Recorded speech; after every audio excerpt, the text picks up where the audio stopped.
ಇತ್ತೀಚೆಗಷ್ಟೇ ಸ್ಟಾರ್ ಸುವರ್ಣ ಪರಿವಾರಕ್ಕೆ ಸೇರ್ಪಡೆಯಾಗಿರುವ ಆಸೆ ಧಾರಾವಾಹಿಯು ತನ್ನ ವಿನೂತನ ಕಥಾಹಂದರದಿಂದ ಜನರ ಮನಗೆಲ್ಲುವಲ್ಲಿ ಯಶಸ್ವಿಯಾಗಿದೆ. ಇದೊಂದು ಸಾಮಾನ್ಯ ಜನರ ಅಸಾಮಾನ್ಯ ಕಥೆಯಾಗಿದೆ. ಚಂದನವನದ ಖ್ಯಾತ ನಟ ರಮೇಶ್ ಅರವಿಂದ್ ಅವರು ಈ ಧಾರಾವಾಹಿಯನ್ನು ತುಂಬಾ ಇಷ್ಟಪಟ್ಟಿದ್ದಾರೆ ಎನ್ನುವುದನ್ನು ನಮಗೆ ತಿಳಿಸಿದ್ದಾರೆ.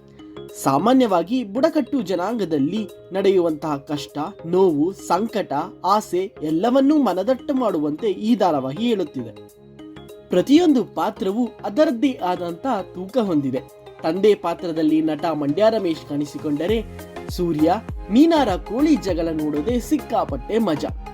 ಇನ್ನು ಮೇಕಿಂಗ್ ವಿಚಾರದಲ್ಲಂತೂ ಈ ಧಾರಾವಾಹಿಯ ಮೇಕಿಂಗ್ ಸಿನಿಮಾವನ್ನು ಮೀರಿಸುವಂತದ್ದಾಗಿದೆ.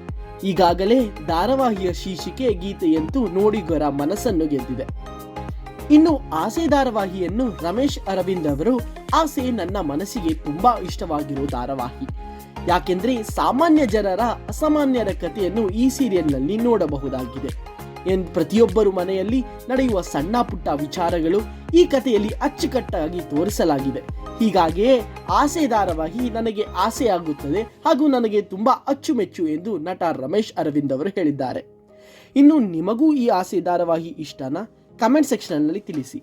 ಇನ್ನು ಸ್ಟಾರ್ ಸುವರ್ಣ ವಾಹಿನಿಯ ಯಾವ ಧಾರಾವಾಹಿಗಳನ್ನು ನೋಡುತ್ತೀರಾ ಎನ್ನುವುದನ್ನು ನಮಗೆ ಕಮೆಂಟ್ ಸೆಕ್ಷನ್ನಲ್ಲಿ ತಿಳಿಸುವ ಮುಖಾಂತರ ಈ ವಿಡಿಯೋವನ್ನು ಲೈಕ್ ಮಾಡಿ, ನಿಮ್ಮ ಸ್ನೇಹಿತರೊಂದಿಗೆ ಶೇರ್ ಮಾಡಿ, ತಪ್ಪದೇ ನಮ್ಮ ಚಾನೆಲ್ ಅನ್ನು ಸಬ್ಸ್ಕ್ರೈಬ್ ಮಾಡಿ ಹಾಗೂ ಪಕ್ಕದಲ್ಲಿರುವ ಬೆಲ್ ಐಕಾನ್ ಕ್ಲಿಕ್ ಮಾಡುವ ಮುಖಾಂತರ ಲೇಟೆಸ್ಟ್ ಅಪ್ಡೇಟ್ಸ್ಗಳನ್ನು ನೀವು ಪಡೆಯಬಹುದು.